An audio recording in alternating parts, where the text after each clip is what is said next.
Yo, and welcome to the EPM show. I am Blake Bozarth with my co-host Chad Pike. Chad, what's up? What's going on, Blake? This is the EPM show. It's all things enterprise performance management, and it's the show that's designed to give you an unfair career advantage. We want to give you insights that help you grow your career, keep you current on what's going on in the EPM space. Today, we have an incredible guest. Stacey Brooks is with us today. Stacey, how are you? I'm good, Blake. Great to have you on today. Stacey has a really unique background, which you're going to hear about. And she's really going to be able to speak to us about what does it look like as a career in this space. She is a master Anaplanner herself, has spent time in-house with a company, and now at Anaplan, helping manage the community and focusing on the Master Anaplanner program. So we're super excited to have her today. She's also going to be able to talk to us about her experience with finance transformation. Before we get into the meat, Stacey, we want to learn a little bit about you. So we're doing our patented you and your career in 60 seconds. It's going to be a little bit of a challenge, but I have a timer here. And so we'll set it and we'll give you 60 seconds. Tell us anything about you, the highlights, personal life, and then career life. Here you go. Wonderful. Well, Stacey Brooks, I am originally from New York and I actually live in Chattanooga, Tennessee now. I graduated with a degree in business admin and a minor in accounting. Funny story that I actually dropped the minor in accounting from a major, double major, in order to avoid taking tax classes. Then I got a job at a Fortune 500 insurance company and worked in tax for 5 years. I loved it. It was engaging and fun, and I had a lot of opportunity to work on special projects and a lot of transformation efforts. That was really where my passion was. I got my MBA in the middle of those 5 years as I was kind of going to school and working part-time or working full-time, doing both. And I had a concentration in business analytics in my MBA and really developed a passion for descriptive, prescriptive, and predictive analytics. I started asking for opportunities at my company where I could use those skills that I was developing through my MBA program. And 2 days after a really great conversation with my one-over-one manager, I had an offer to have coffee with one of the hiring managers who was leading the Anaplan implementation at my company. I was excited. I met him for coffee, learned about the role, got a demo of what the tool could do, and was fully on board from that point forward with the transformation that I would have the power to make at that company. And then you were off to the races. I'm glad you shared more of that. We're gonna hear more about, because we're talking about career pathing today. We're gonna hear more about like how did you progress in your career from financial analyst to getting involved in Anaplan to COE to then joining the actual Anaplan company itself, and then working with the Master Anaplan program. But before we do that, Chad, I think you have another question to learn more about the personal side, because we want this show to be engaging and fun. So we want to see more about the real you too, Stacey. So Chad, what's the question today? Yeah, one more fun question for you, Stacey. So if you could take an all expense paid trip with one person, where would you go and who would that person be? Definitely Sweden. Sweden is on the bucket list. I am dying to see Stockholm, as well as the Drottningholm Palace in Lovo. Don't know if I pronounced it right, but the palace looks beautiful. And I would definitely take my boyfriend, Josh. He's my travel buddy. We love going on lots of adventures and exploring different places together. That's awesome. One follow-up question on that. Like, I feel like Sweden's not maybe like, it's a little bit off the beaten path. So how did you, I'd love to kind of hear a little bit of context. How did you decide on Sweden and seeing a castle?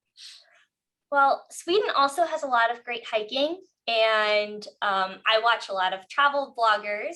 They did an episode in Sweden, and I am an avid hiker. They did a lot of hiking on that trip and explored some of the different trails and mountains that you can go to there. So since I saw that vlog, I have been dying to go. You're sold. That's awesome. Love it. It's funny. One of my good friends and teammates out here is from Sweden, so I'm gonna have to chat more with her after this. Oh, wow. I lived in Europe for a while. Sweden is one of the few places that I didn't actually make it to. So you got me wanting to go back too. Stacey, so let's getting into the meat of the show today. Talk to us about why are you passionate about the space that you're in, the planning space, the EPM world. What draws you to it, and what advice do you have to somebody who's considering it as a career path?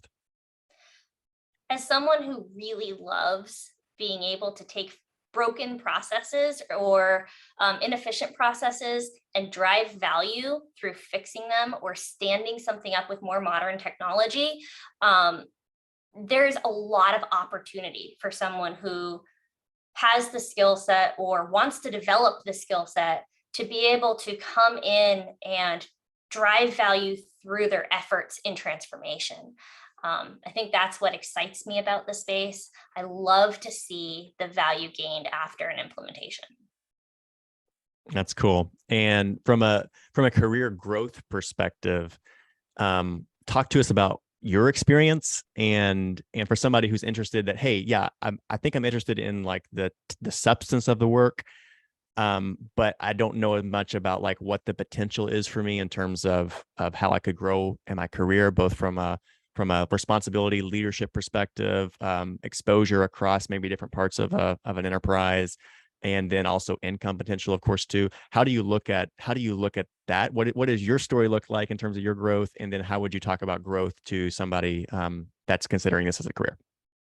Well, I kind of highlighted earlier how I was able to move into the Anaplan space. And just for anybody listening, I am speaking as my own person, not as a representation of my current employer or former employers. But when I moved over to the Anaplan team and started working as a lead model builder and project lead on the implementations that were going on at the time, I discovered it was something I was good at. It came, there were challenges, but I was able to go through the different training options that Anaplan offered for any model builder. And I was able to pick up the skill set I needed to be successful. So I started out by taking every single one of the trainings I could and aspiring to become a certified Master Anaplanner. Within a year, I was able to pass the exam for certified Master Anaplanner and was able to join that community. Around the same time, me and my team were focusing heavily on how do we de-risk the platform? How do we make sure that this can be successful here? So those are questions that you should always be asking anytime you're working on any sort of transformation effort. What are the risks?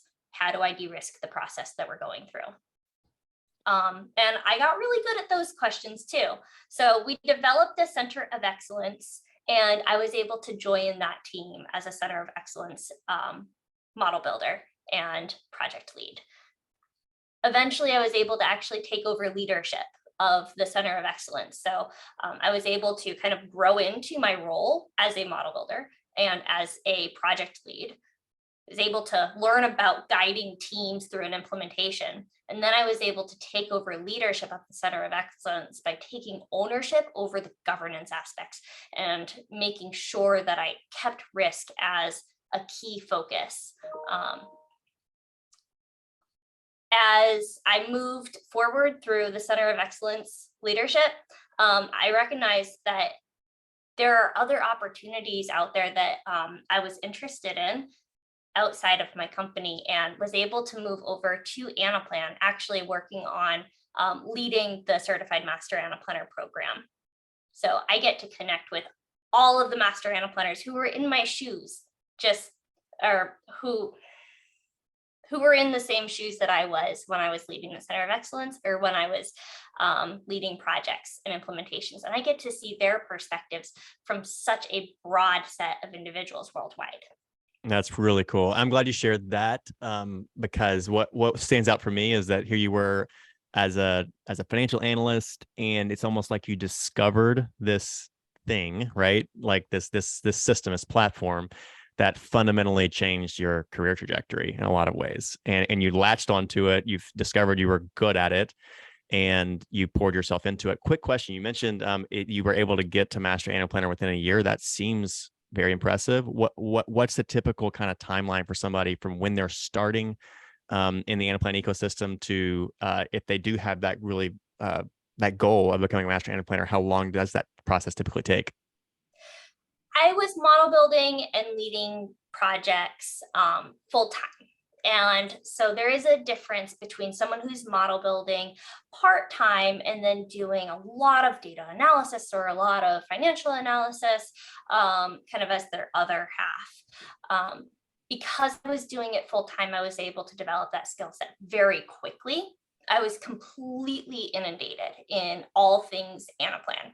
And I think that really did benefit me as I went through and tried to attain Master Anaplanner within a year.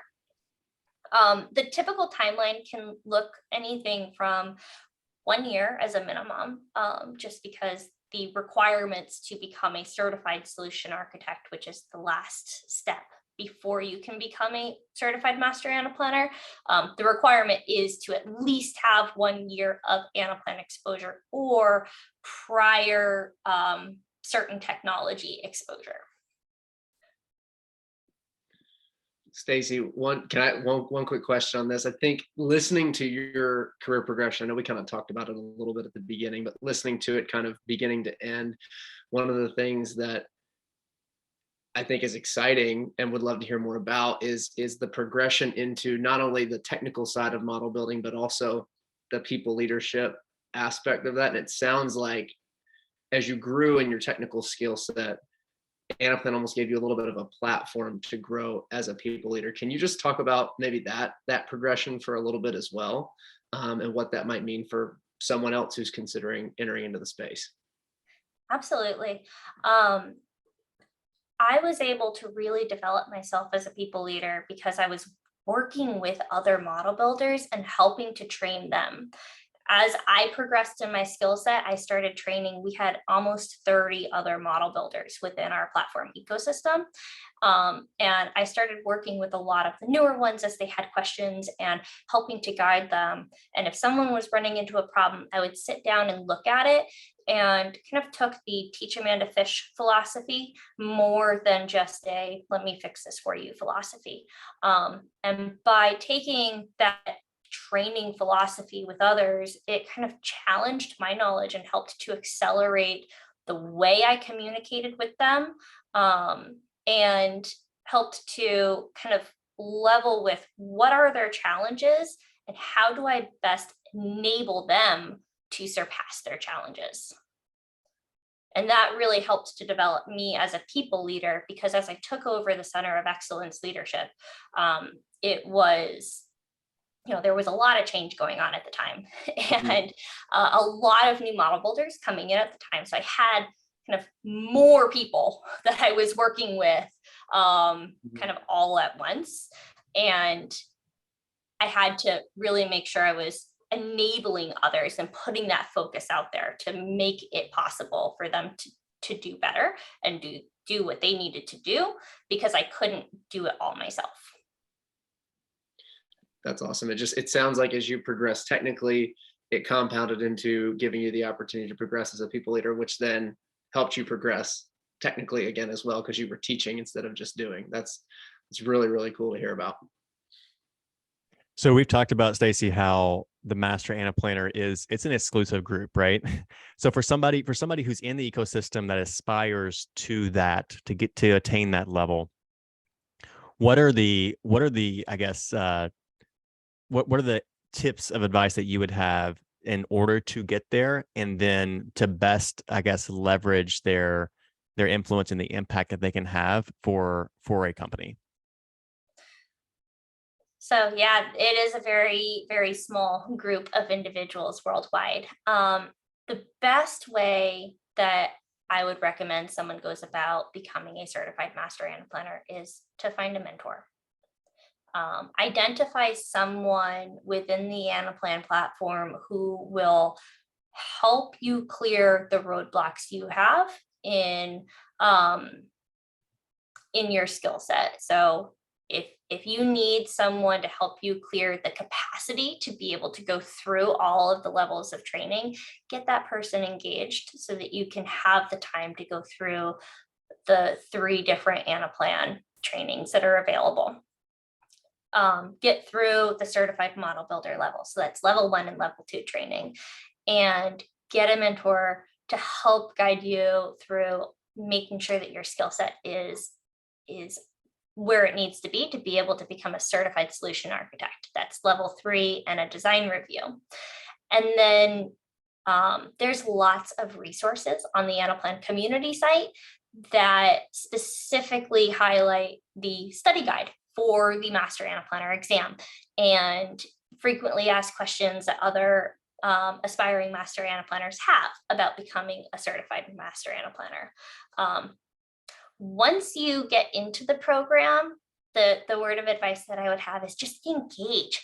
Get to know the rest of the individuals in the program, and really take advantage of the many different opportunities you have as a Master Anaplanner to be able to connect and network with the others in the program, as well as the opportunities to connect with the operational excellence group at Anaplan on specific cohort calls. And there's a lot of new opportunities coming out each quarter as we look at how we can connect Master Anaplanners to each other and others. Really good stuff there. I mean, I'm taking away mentorship, the importance of that, and also leveraging community and learning from others who are going through it, but also putting yourself in that community so you can stay sharp, learn about new use cases, and then just be motivated in your career to continue to grow. Love that. Let me ask you this: what separates, from your perspective, Stacey, what separates a really good certified model builder, somebody who's really good at model building, from a solutions architect? What does that look like? So that's a great question. A model builder is someone who can take predefined user stories and go through and actually implement it. They ask the right questions, and they can form a basic understanding of what that output needs to look like. A solutions architect is someone who probably has very good model building skill sets, but they can look at the needs that are presented to them, question what the right structure is to build a model, know the best practices and governance standards, and make sure that they can architect a model and define those requirements for that model in alignment with best practices, and in a way that will be able to dynamically change and adapt to the way that the use case changes and adapts throughout time. Dang. So it seems like it's a higher level of strategy, understanding, and walk us through this in your career, Stacey, because we know there's people listening to this show. That's why you're listening to the show, that you want to advance your career. Either you're interested in the space, or you're in the space right now. Maybe you've done level 1, you've done level 2, and you're like, hey, I know for me, and kind of the impact I want to have in my organization, the career growth I want to see, the income growth I want to see, I know that I need to get to that next level as solutions architect, and I want to pursue Master Anaplanner someday.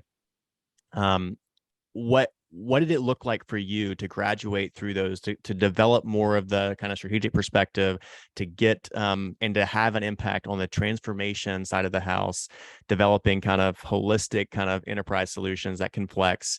What did that look like, and how would you coach someone who is in that certified model builder space into growing to solutions architect and hopefully to that Master Anaplanner stage?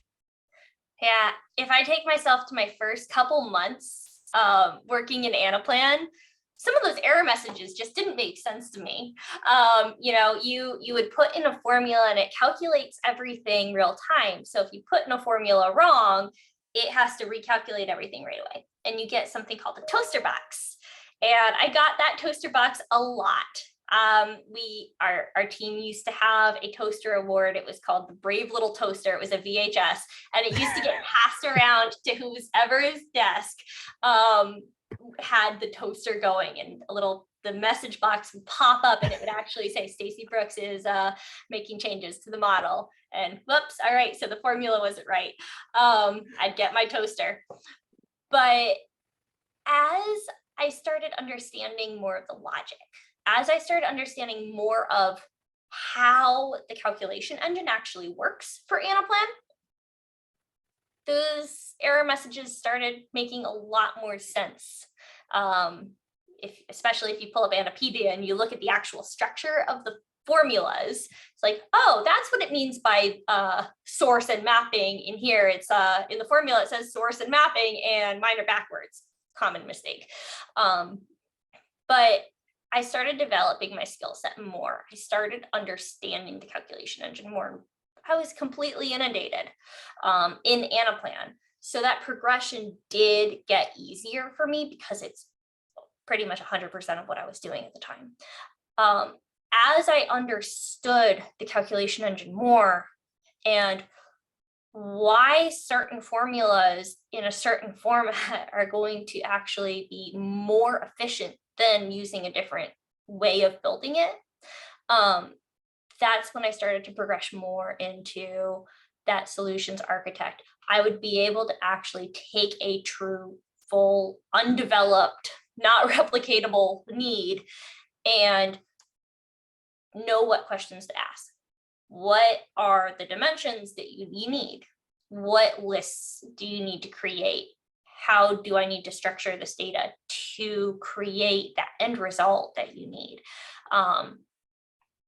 So it really just took inundating myself, all things Anaplan, doing a lot of real time, real world experience building, and then trying to learn as much as I can from the community and from the Anapedia.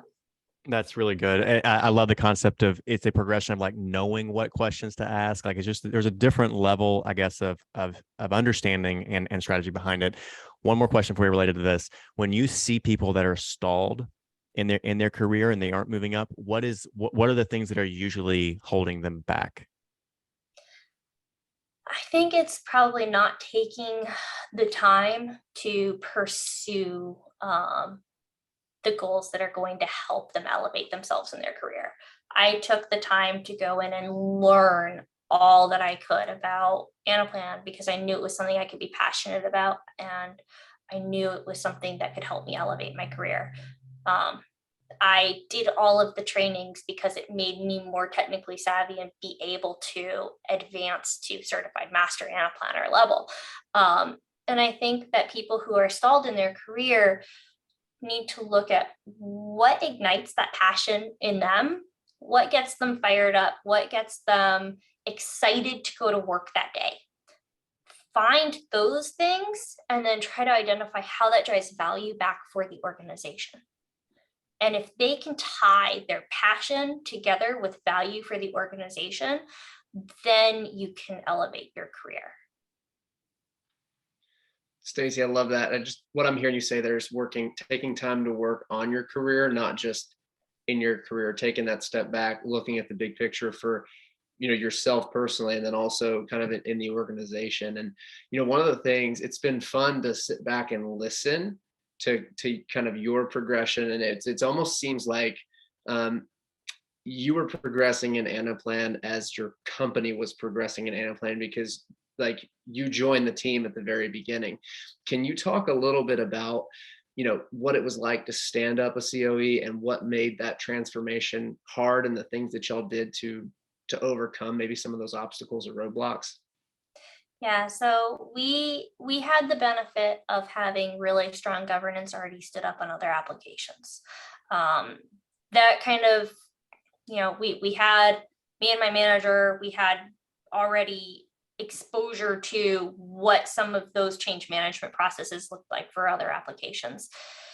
When we were looking at what does the COE need to do at that organization, it was, we need to de-risk change management. We need to add strong governance. We need to make sure that we can pass our audits without issue. Like we're taking advanced awareness and proactivity when it comes to risk.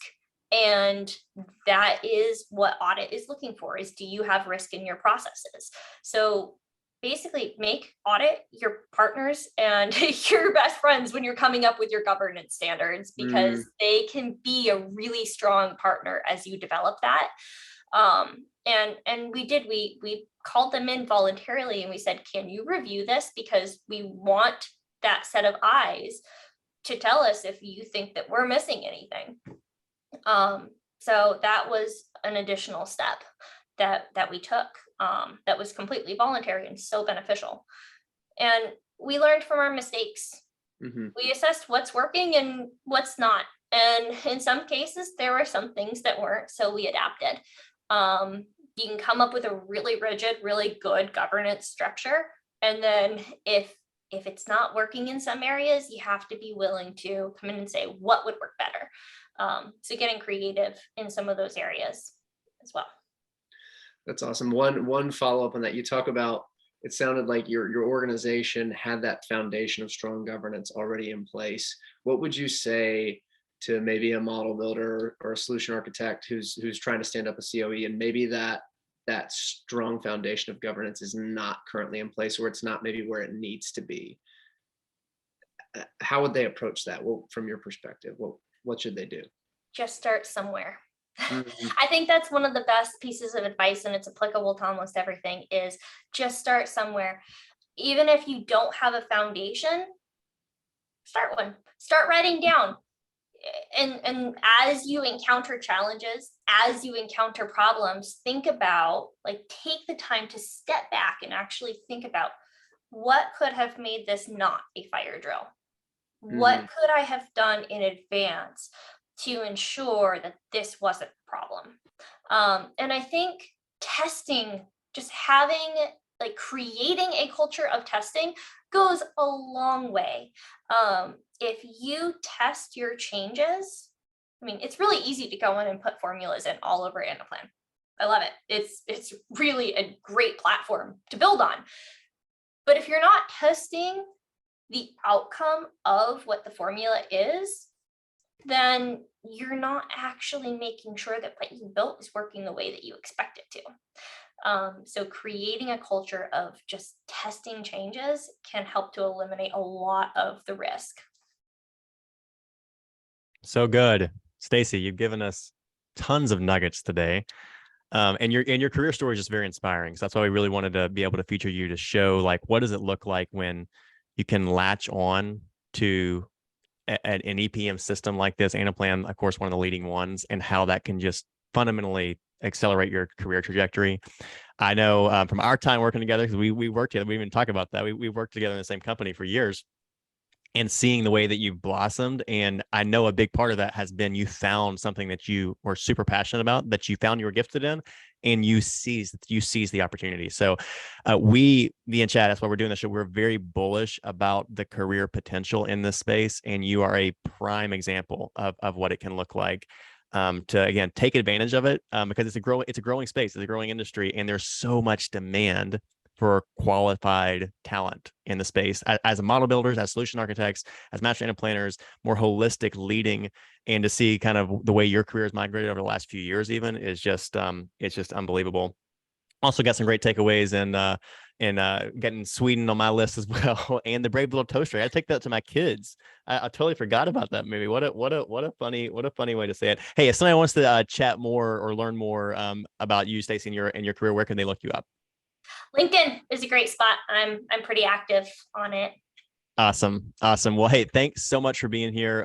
We're on LinkedIn as well if you want to chat at all. Again, our objective at CoThryve is to help give you an unfair career advantage as an EPM professional. We're also doing some compensation benchmarking, so reach out to us if you're curious about any of that, and keep after it. I'll see you guys next time. Peace.